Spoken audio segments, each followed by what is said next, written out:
Welcome back to the Freedom Kickstarter podcast. So today's guest is someone I'm very excited to have on. As always, I will let the guest introduce themselves. So we have Sam Trickett. So Sam, do you want to tell people a bit about yourself and what you do? Yeah, sure. So as you mentioned, my name's Sam. I'm a martial arts school owner from the East Midlands. Have been now for 8 years, nearly 9. Dad of 2 boys, Alfie and Marley, and I also help instructors grow their business. Love it. Cool. So yeah, I know we've got a lot of stuff to dive into in terms of the family side of things, in terms of starting businesses and whatnot. But Mhm.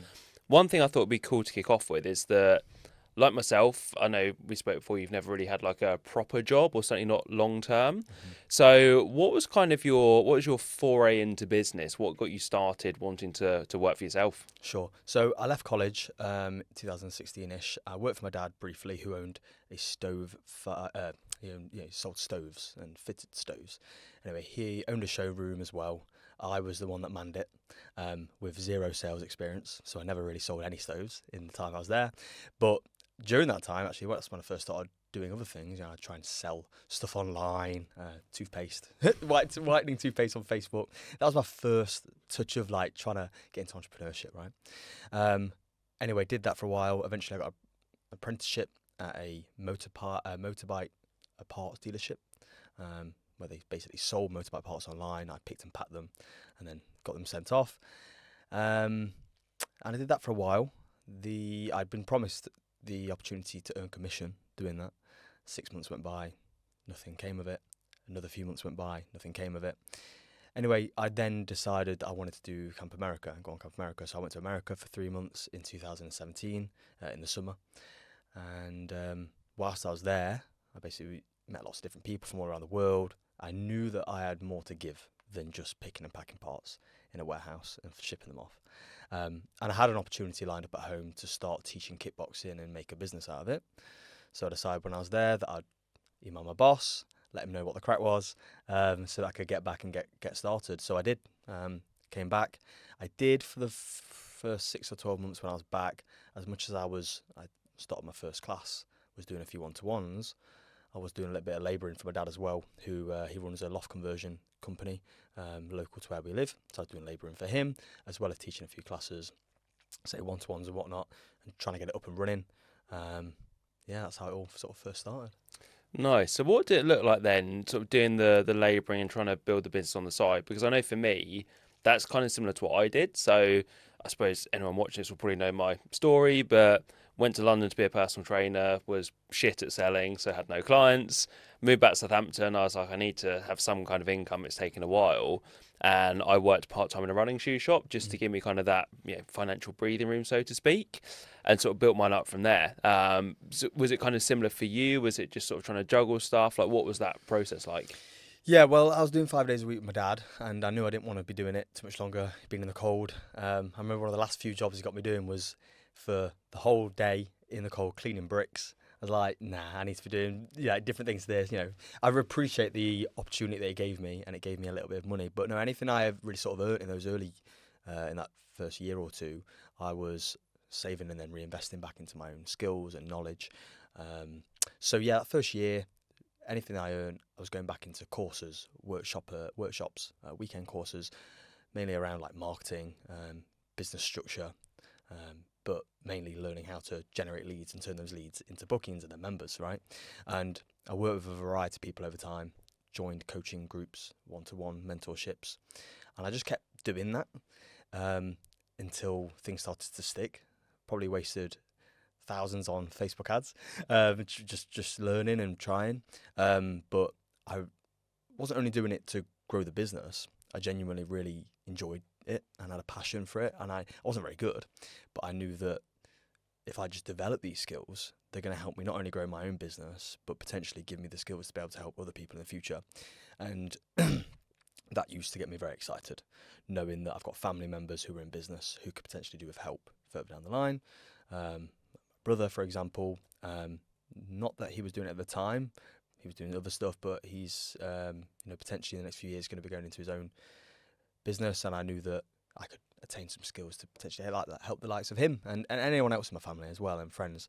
Sorry, I forgot your exact first question, but Just sort of the process to getting started and balancing Yeah. the job with the business stuff. Yeah, so eventually, I can't remember exactly when, but I must have been doing enough one-to-ones and earning enough through the couple of classes that I had to be able to say to my dad, thanks, but I'm no longer going to be labouring and cleaning bricks, if that's all right.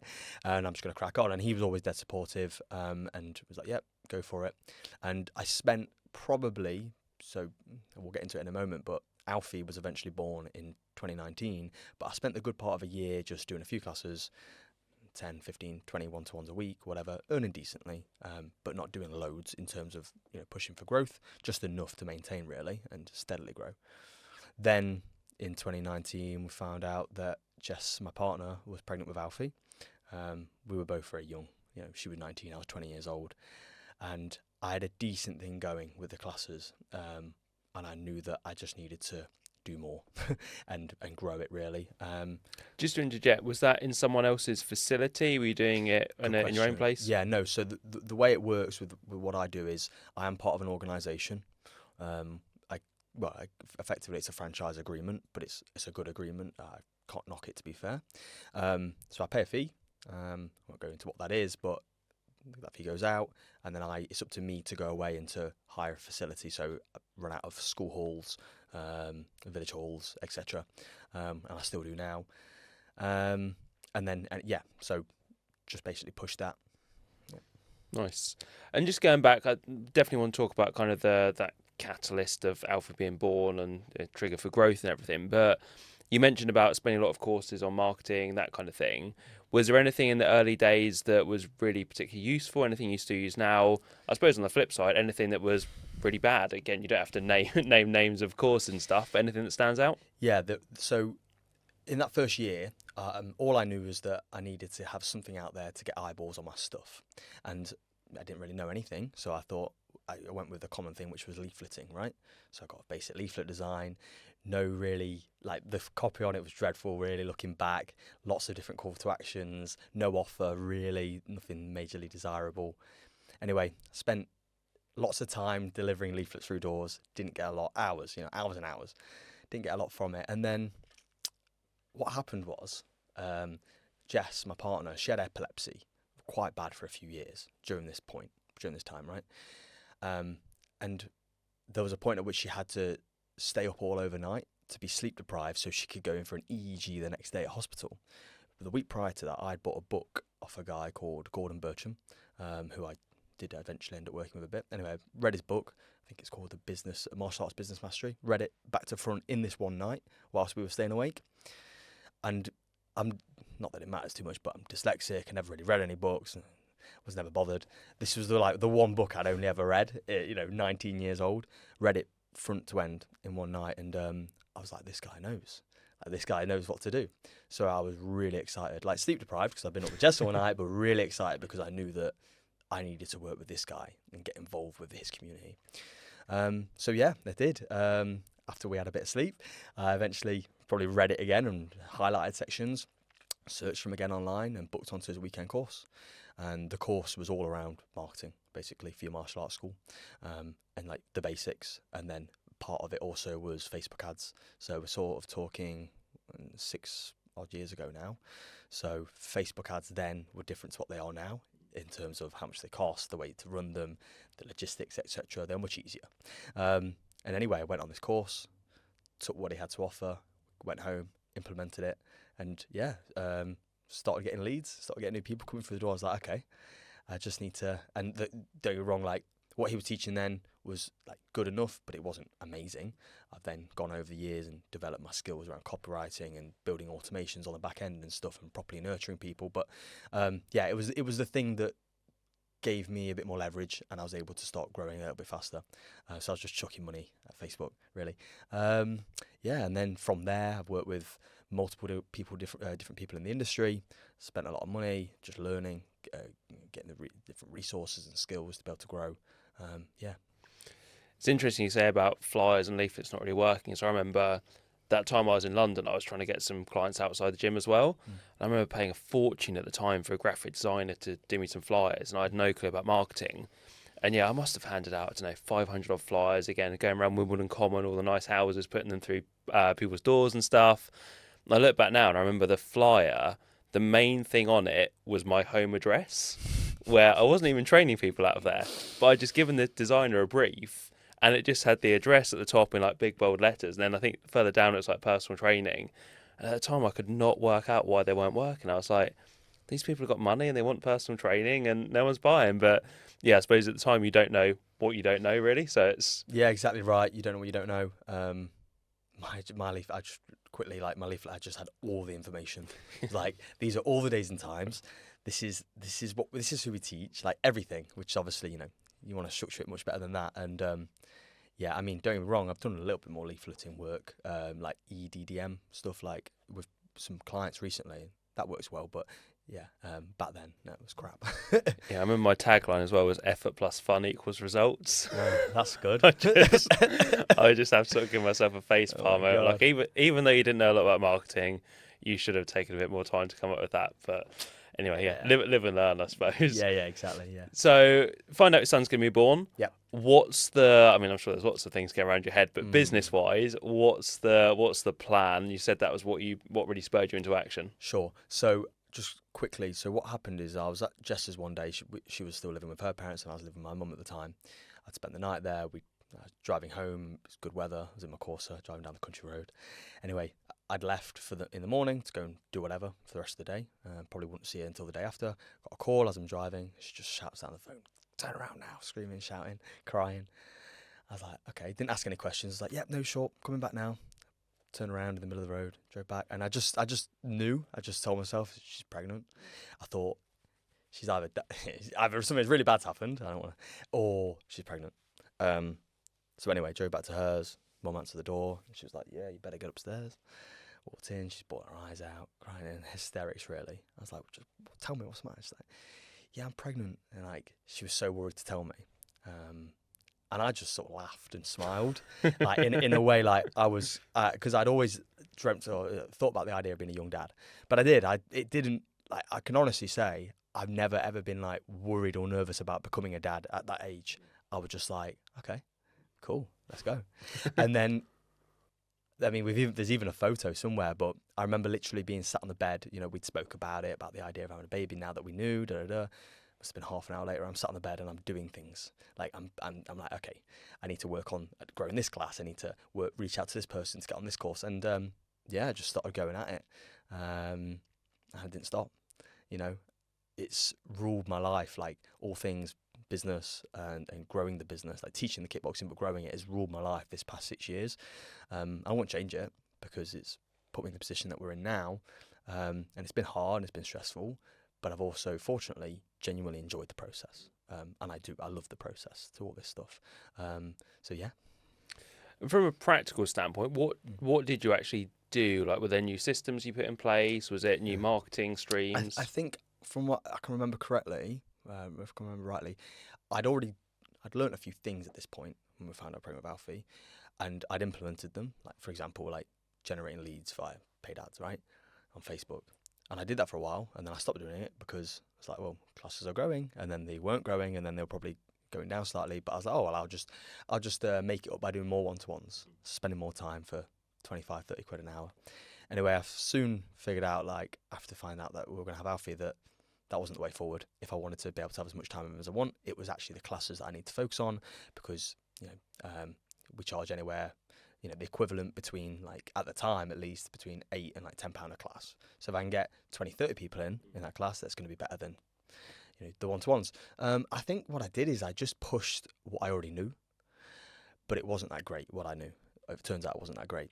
And at the back end of 2019, just after Alfie had been born, I worked with who at the time, this guy, his name's Swapnil Garg. Shout out to Swapnil. He was like the UK's #1 marketing Facebook guy for the martial arts industry, and everyone knew who he was. And anyway, I was one of his last one-to-one clients, so forked him a load of money. I think it was about £4,000 in total to work with him for 90 days, and he taught me how to like really properly run ads, and then the automations on the back end, etc.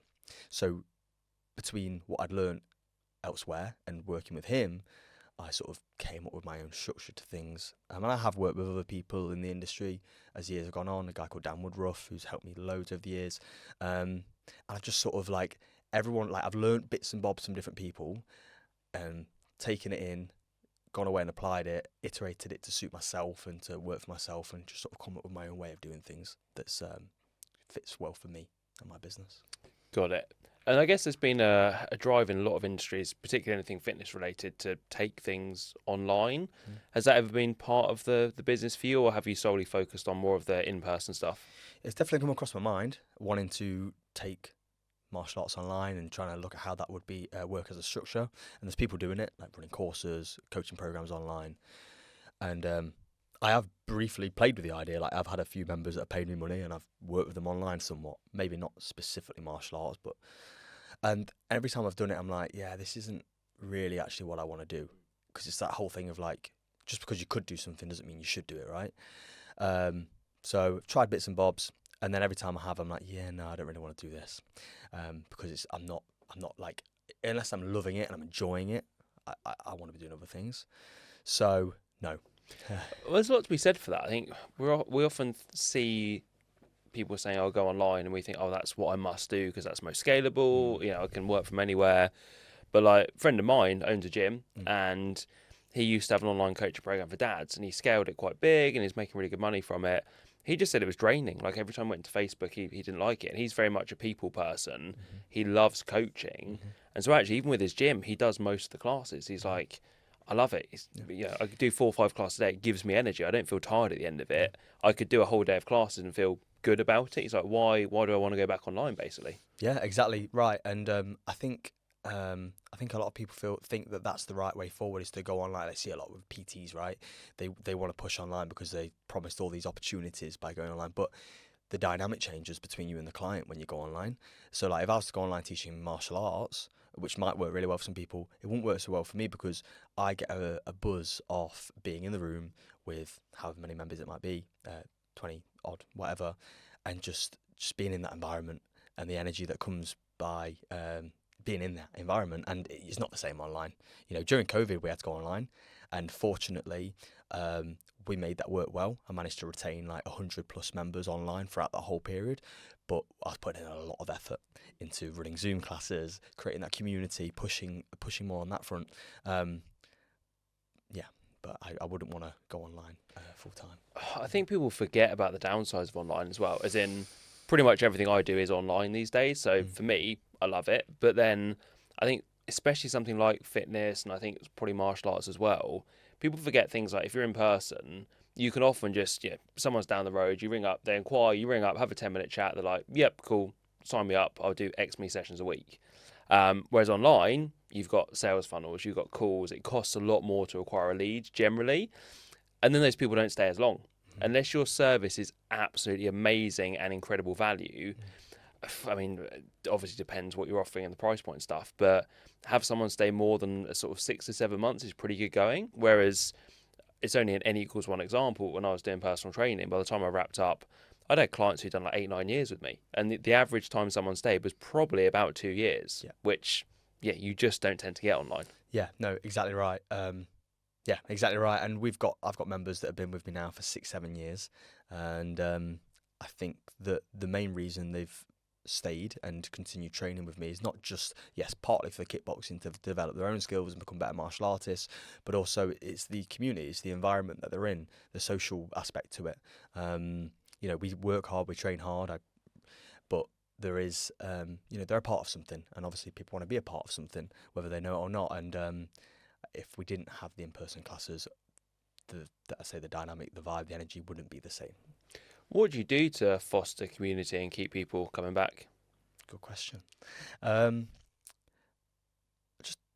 Firstly, when I'm teaching and I have new people in, members that have been with me for years, I am genuinely completely myself, right? Maybe I wasn't for the first few years. I'd probably go above and beyond, put on a bit of a front.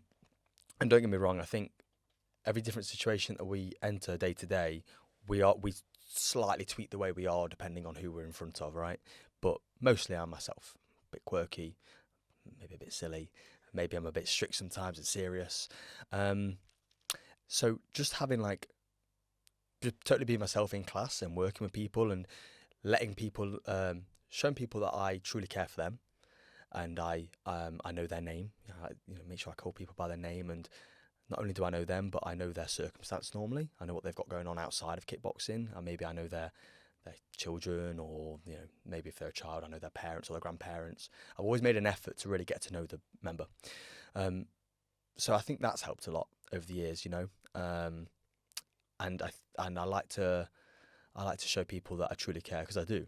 I think a lot of instructors will just count new people coming in and that are paying them just as another number, and that's totally the wrong way to do it. If you want people, and then moan about why people don't stay and the business isn't growing, it's like you've got to treat it more like a place for people to come where they want to be, and give them the right type of experience. I've not really pushed anything in terms of like an online community where we all chat. We do have a Facebook community, a group, but yeah, more than anything, just making sure that every time someone who comes down, they have a great experience, and they leave feeling like they are someone known in the room, and that they feel like I'm actually trying to help them. Well, it's very often forgotten in terms of both in person and online, that sort of community. I think people just tend to not neglect people once they're paying them, but they pay them less attention than they would if they were someone who's coming in for the first time, because retention isn't nearly as sexy as acquiring a new customer, basically. It's not, but it's really important, right? Yeah, if you want a high profit business, and if you want lower costs, and if you don't want to have to be always paying out for, I kind of agree with you, you should always be marketing, but if you don't want to have to suddenly get to a point where you go, oh crap, I need clients, I better chuck a couple of grand at Facebook, keeping people longer. Or even, if they do leave, making sure that if you go back to them and say, hey, do you fancy coming back, you've got a good relationship there, and they're like, yeah, actually, do you know what, I could do with whatever it is again. Yeah, sure, exactly right. And every time, someone told me years ago that people always remember the last thing that happened between you and that person, right? So I'll always try and leave things on a good note. If people leave all of a sudden, or if people leave for whatever reason, I always make sure that it's on a good final note, because often they'll refer other people. I think I was watching actually one of your podcasts, funnily enough, the other day, about how you refunded someone and then they came back and spent a lot more money with you and stayed with you for longer. We've had people do the same. They'll leave, I wish them well, tell them the door's always open. I may casually interact with them online here and there over time, and then they'll sometimes end up coming back, and they'll bring new people. It's important. Yeah, it always amazes me how annoyed people get when someone leaves or cancels, and I get it. There are times when that is frustrating, and times when some annoyance is maybe warranted. Like if you've had someone who's just been a bit of a dick, or they've been sort of not overly complimentary about you and that kind of thing, which, no matter how good your business is, does happen. But yeah, I just think exactly as you said, it's in marketing, it's actually, you probably know this, but known as the peak end rule, as in people remember the point with most kind of emotion and intensity, and then they remember the last action as well. So that's like in restaurants, why they'll often give, a sweet at the end of the meal, because it's like the bill was the nasty bit. If the bill is the last thing they remember, not so great. If they remember having a chocolate or a sweet or something, it softens the blow a bit. So, so kind of going forward to today, what does a typical day and week look like for you? Yeah, sure. So last year I downsized my business a little bit. So I closed one of my locations, which meant closing 4 different classes as well on one of the nights of the week on a Tuesday. So I've run 4 classes back-to-back Wednesday, 4 back-to-back Thursday, 3 back-to-back Saturday. All my classes are full and have been now for the best part, since I sort of downscaled last year. So that's my teaching time, so fairly minimal. And then obviously I've got my 2 boys, so they take up a bit of time, which I love. And I do my best, not that it always works, but I do my best to structure my week around my priorities and the things I want to do, which is spending time with family, training. I'm not as crazy as you, but I like to run, so I'm doing the things I want to do week to week, whether that be training my PT or with the family, running, eating good food, going out with Jess, whatever it might be. We often go to like the Peak Districts, to Derbyshire, and then all the other hours I'm usually working on doing stuff to maintain where I'm at in the kickboxing business, because I actually don't want that to grow, funnily enough. I want to stick with where it's at, because it's I've figured it's more of a lifestyle business now, rather than me wanting to grow this big empire. And actually most of them, like my other hours, are spent helping instructors grow their own businesses. So that's sort of where things have headed this past few months. Something I wanted to do for a few years, but imposter syndrome and not thinking that I was stepping on other people's toes, I just didn't do anything with it. But I'll quickly mention it. Like one of my clients, well, my first ever client, official client, who was paying me, Ryan, he was actually my kettlebell instructor. So I had 2 PTs at one point. He was specifically helping me learn how to swing kettlebells. Anyway, he went to open a gym and was taking on a lot of money to open it. And I was just like, here's some things you could do. And anyway, long story short, helped him out, and then we ended up working together, and we're now 4 or 5 months in. He's managed to open the gym. Before he even opened, we had like 27 paying members. Obviously, some of them were his original clients who were paying him when he was running out of like a facility, like a rented facility, like a room. But yeah, 2 weeks in, got 60 odd members, and we're continually growing. I think he's at like 80 odd now. And then off the back of working with him, I've just basically just been really trying to push content, engage with other people in the industry, so either other kettlebell instructors or martial arts instructors, and I'm trying to grow that business now. I'm not trying, I am. Nice. The decision to downsize, was that a difficult one to make, or was it fairly straightforward for you? If I'm honest with you, it got to a point where I was getting a bit resentful of going out so much in the evening, knowing that I've got my 2 boys at home and Jess. Some parents who are maybe in similar situation to me may enjoy that time out, right? But I love spending as much time as I can with my family and with my boys, genuinely. And anyway, it was getting to the point where I was going through some hard stuff anyway, which I won't necessarily go into, but some other difficult things. And Marley had just been born, and he was a few months old. I was like, something needs to change. So I just closed I gave sort of 6 weeks notice, which ideally I would have been a couple of months, but I just said, look, 6 weeks time, I'm going to be closing up. So it gave me back. I know it was only like one night of the week or one day of the week, but it changed a lot for me. Fortunately, I was able to, because I had some spaces across the other classes, I ended up closing that location, doing less hours and earning more. So it worked out fairly well, to be fair.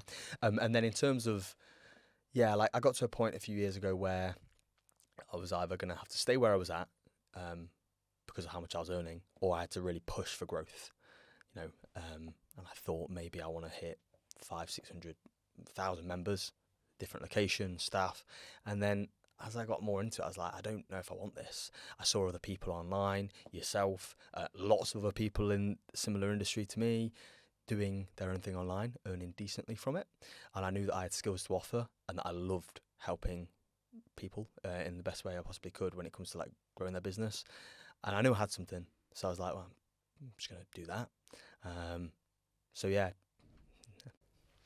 How do you maintain boundaries? The reason I ask that is because I know a lot of people who, they always say, oh, I'd love to put my family first, I'd love to have more time at home, that kind of thing. And they could absolutely do that in their business, but they don't, because, an opportunity comes along that means that they're away for 2 days a week and they think they can't turn it down. Again, it might be an easy answer. You might just say, well, I know what I want to do. But is there anything kind of you had to implement to help with the boundaries? Good question.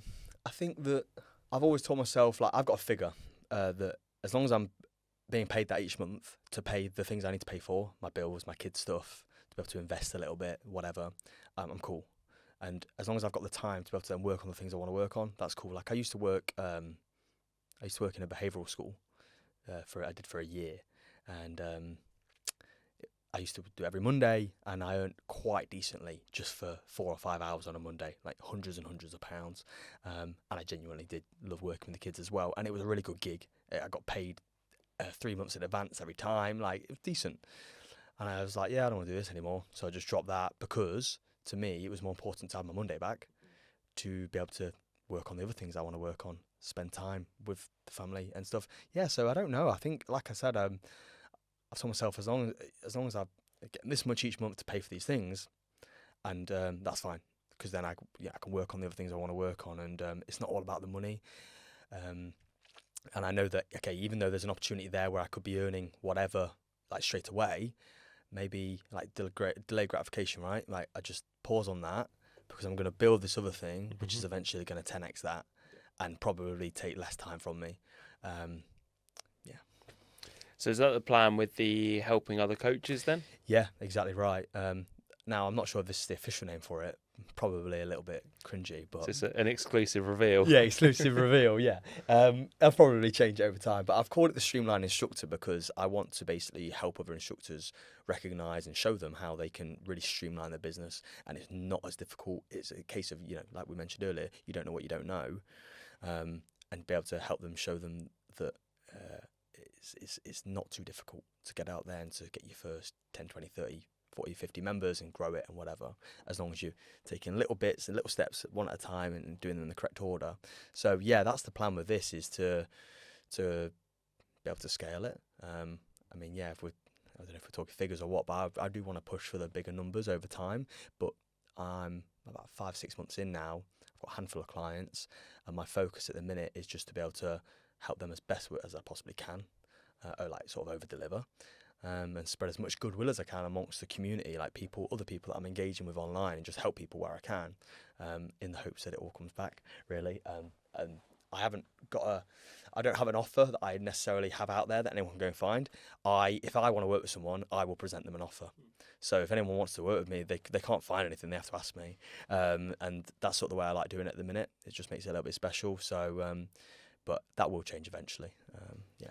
So the process for that's been entirely organic so far? Yeah, entirely organic, just pushing content, learning how to create that, which is tricky, but I'm getting better.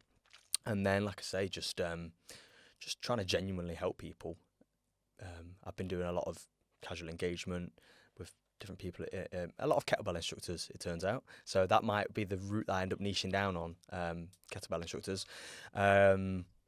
Yeah, and then just helping them. And what I've been doing a little bit of is, once I've had enough interaction with people, I've just been doing an audit for them and then sending them on a Loom video with a Google Doc attached, highlighting loads of ways they could potentially tweak things to get more engagement, leads, etc. And then, yeah, 9 times out of 10, I get great responses and people saying, how can I work with you? And then I have a good offer as well. So. Well, there's a lot to be said for that approach, because I'm a fan of, when it comes to outreach for people, I say do it one of two ways. Either just be brash, ballsy, direct, make people an offer, make lots of offers, you're going to get mostly rejected, but if you do enough en masse, you'll get people who are interested. Mm-hmm.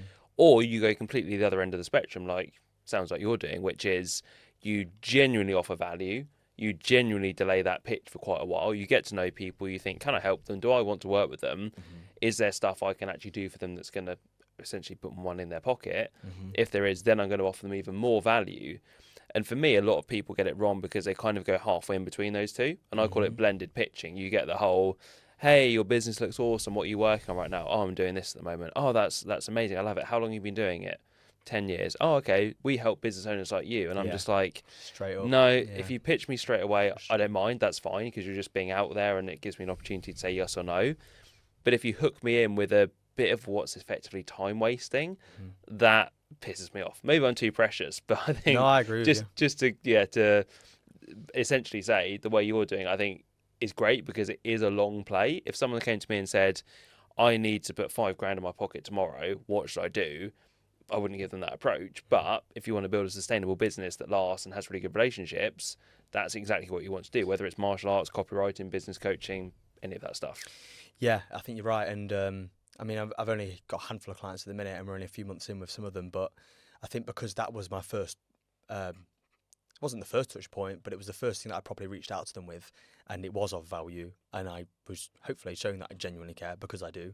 I think that meant a lot, right? And so, I get great responses, like basically thanking me. And yeah, it's working well. And I've done what you just mentioned, right? I was just reaching out to people, sort of doing the blended approach and then the straightforward approach, and neither were working. And also I didn't feel good doing it. It didn't feel right. I actually had it the other day off some guy. Hey, and he got it totally wrong. Hey, Sam, it looks like you're crushing it, man. Business, like 10 hours a week, 7K a month. That's crazy. I was like, oh no, he said 10 hours a week, 7K a week, or something like that. Wicked. Anyway, if I was to share a training with you on how we could scale you to 7 feet, I was like, mate, straight away, like, yeah, because then he was talking about, we can offer you more fulfillment and success in life. I'm like, you've not read through any of my Instagram.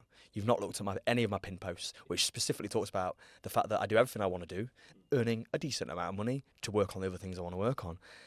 So yeah, no, I've And it's down to mainly sort of like the likes of Brett, who I'm working with, Brett Freeman, that who I know's worked with you in some of your trainings. Him giving me some help on outreach, and it just feels a lot better, you know. And then at least when I know I've done the outreach, and let's say I've done the Loom video and I've offered them value, if they don't work with me there and then, it's like it's cool. It's no worries. Like, because I'm going to continue to push content, I'm going to continue to hopefully add value to their life, and then, you know, never know, further down the line they might go, actually I'm ready. So they'll be like, cool, let's go. Yeah, definitely.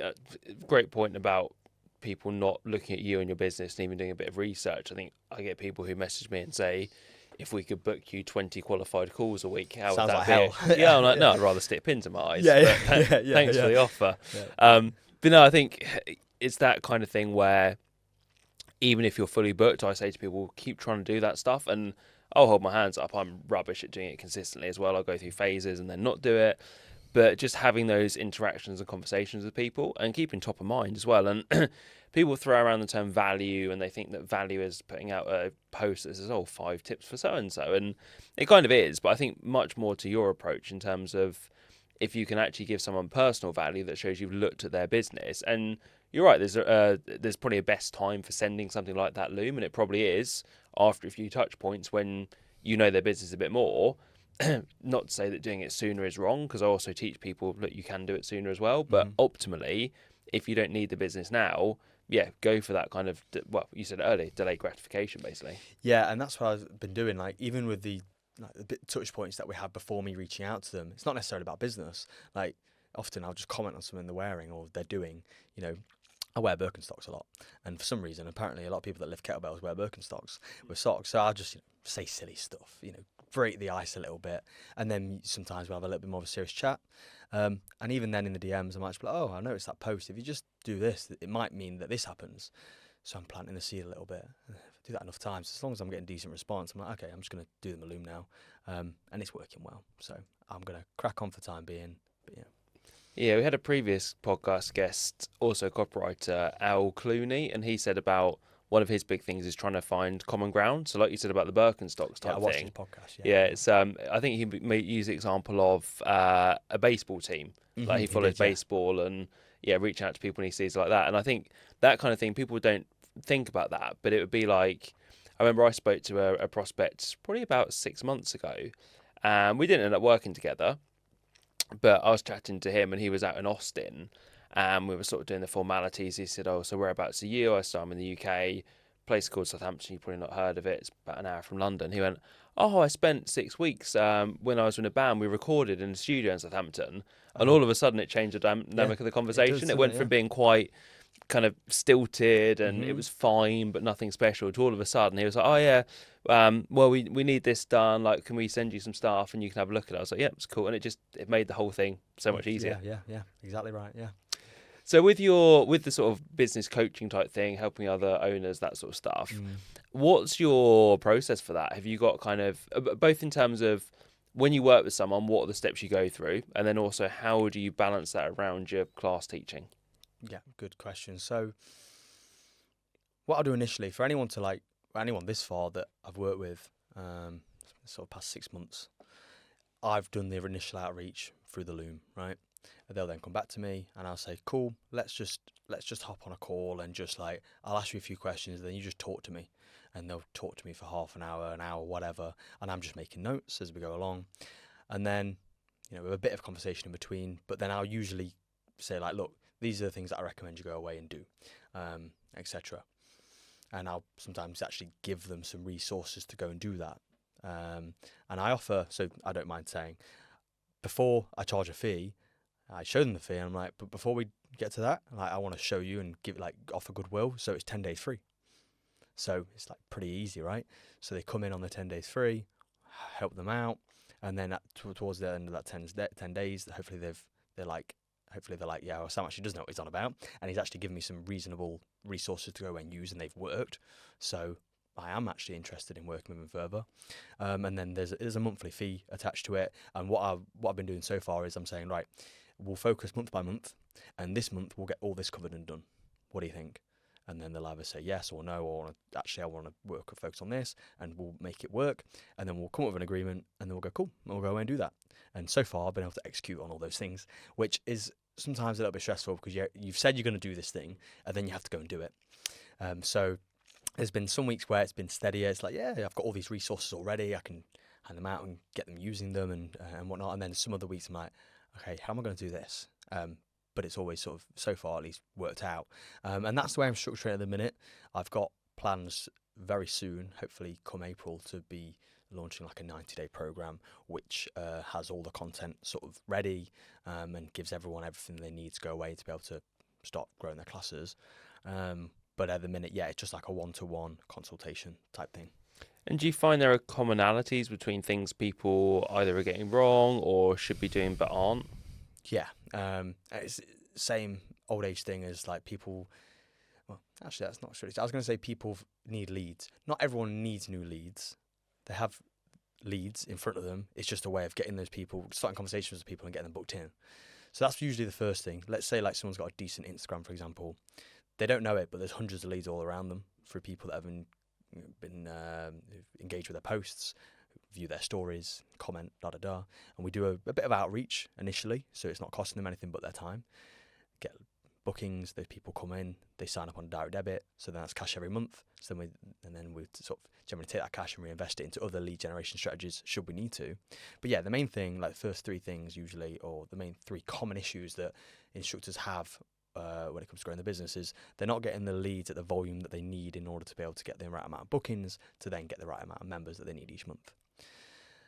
Secondly, they're usually running around like we all do when we first get into business, trying to do everything. Nothing's automated. They don't have necessarily any process. I don't like saying the word too much, but like processes and systems, but they don't usually have much of that going on in any area of the business. Sometimes the infrastructure is not so good, so we'll have to like tweak things slightly there.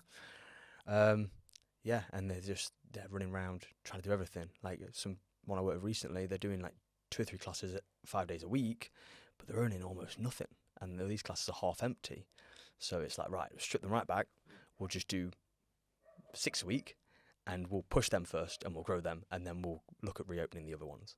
So yeah, people are just trying to do a lot, but not getting a lot done, and they're not usually charging enough, and they're not usually set up or got the right sort of structure in place.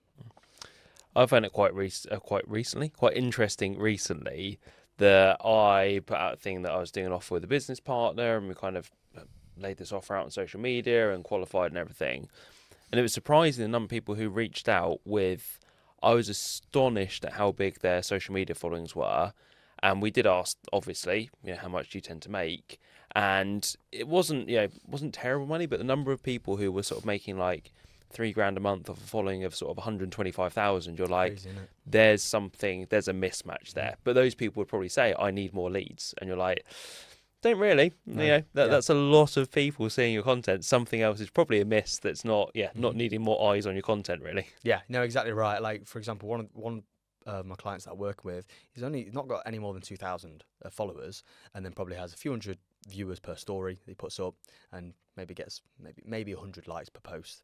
And his first thing was like, I need leads. I've got these classes that I want to grow. I need new leads. I'm like, well, okay, what we actually need to do is, in the first instance, is look at all these people that are already warm to you and know you, and we need to look at a way at sparking conversation with them, which again is very casual, nothing pushy, to eventually turn the conversation into, why don't you just come and try out our class, see what it's like, see if I can help you out. If it's not for you, then no worries, fine. And that's what we did, and that's what I recommend everyone does. Like, if you've got people that are liking your posts, viewing your stories and whatnot, obviously I've got ways to do it, but figure out a way to reach out to those people and spark some sort of conversation and some sort of engagement, so you can eventually turn the conversation to, why don't you just come and try out our class, see what you think. Like it. Yeah. What advice would you have to dads who are trying to balance their family life and growing a business? Yeah, good question. I think if you're a dad and you're in business, you've got to be on your shit, right? You've got to be, obviously I can only talk from my experience with the type of business that I run, but One thing that I learned in the early years after having Alfie is that it's really important for me to be on top of my health and my fitness, because I really wasn't.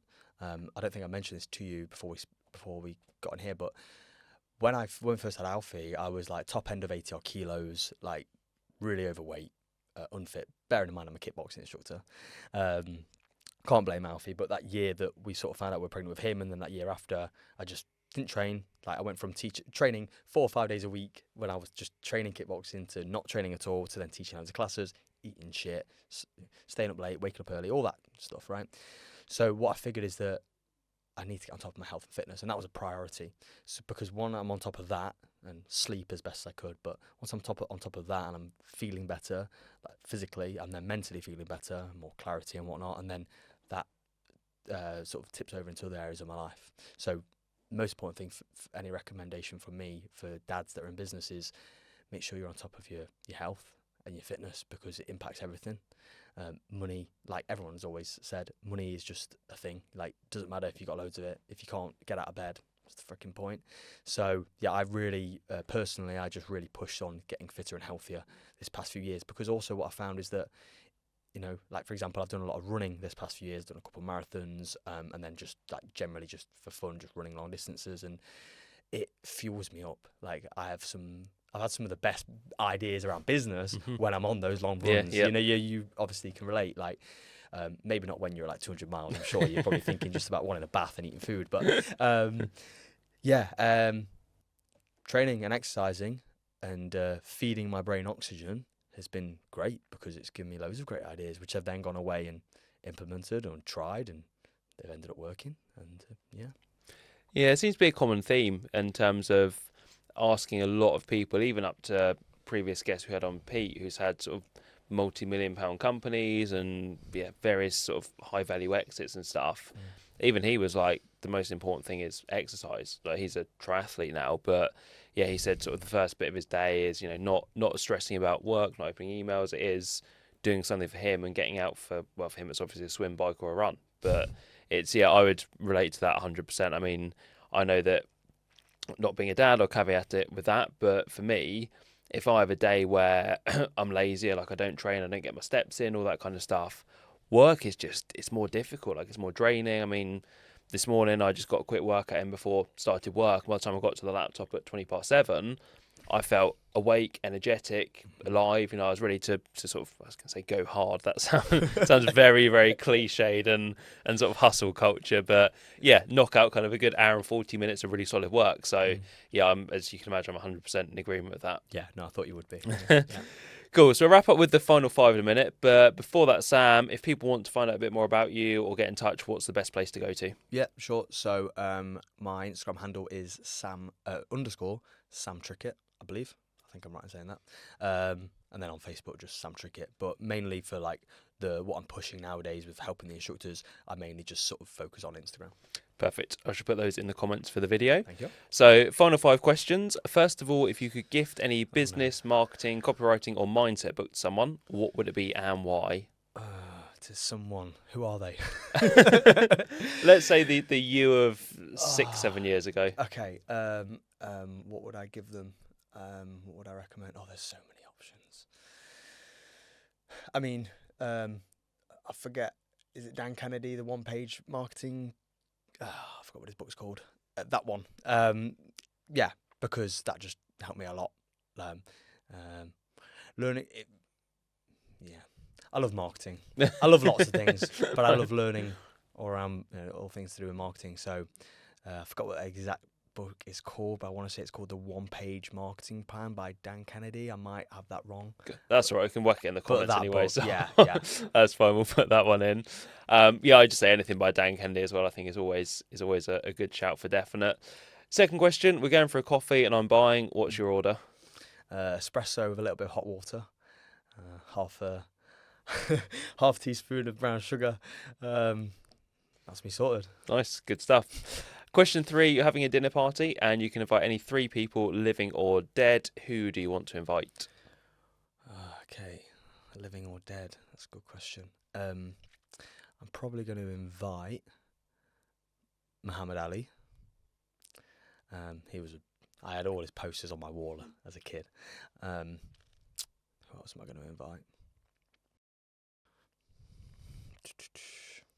That's a good question. Putting you on the spot. Yeah, I put me on the spot. Only because for some reason he was a massive part of my childhood in terms of the music that I listened to. But I'm really intrigued with Eminem. Okay, nice. Not that I listen to much of his stuff anymore, and the only thing I've used to listen to was Curtain Call, his album years ago, strangely enough. So yeah, Muhammad Ali, Eminem, and there's too many people to choose from. I'm just gonna, who do I think of at the top of the dome? Bob Marley. Nice. Yeah, it's probably other people, but yeah. Cool, we'll go for those three. That's fine. Yeah. Question number 4, you're in charge of the internet for a day and you can get rid of one social media platform. What one are you going to get rid of? I don't really use that many. I only really use Facebook and Instagram, so I'm not that aware of what's out there. But just for the fun of it, I'll get rid of Twitter or X. Nice one. That'll cause a lot of disruption, I'm sure. And final question is, if there was someone who kind of wants to be where you are, just starting out on their journey, what piece of advice would you give to them? In terms of as an instructor that wants to grow classes, or a dad who's trying to juggle life? Let's go for all of the above. Someone who wants to be an instructor with a business of some degree and has got kids. Your time's precious, so prioritise it correctly. Stay on top of your health and fitness. This isn't just one piece of advice, it's serious. Go for it, we're good. Yeah, your time is very precious. Be careful with who you give it to, and utilise it well. Work money the way it should be worked, i.e. putting it in the right places to be able to help yourself and grow your business, but not only your business, but your skills and your knowledge and whatnot. And be passionate about what you're doing. Yeah. Perfect. Nice answer. Again, I'm sure there's more, but yeah. No, love it. Nice and simple. It's all good. Brilliant. Thanks for that, Sam. Really enjoyed that, mate. Thank you very much. Cool. And thank you, everyone, for watching at home. So I'll put all the links from today down below. As always, FKS course link, templates, free class, all that kind of stuff as well. Any comments, any questions, let us know in the comments, obviously. Otherwise, like, subscribe, all that usual stuff, and I'll catch you on the next episode.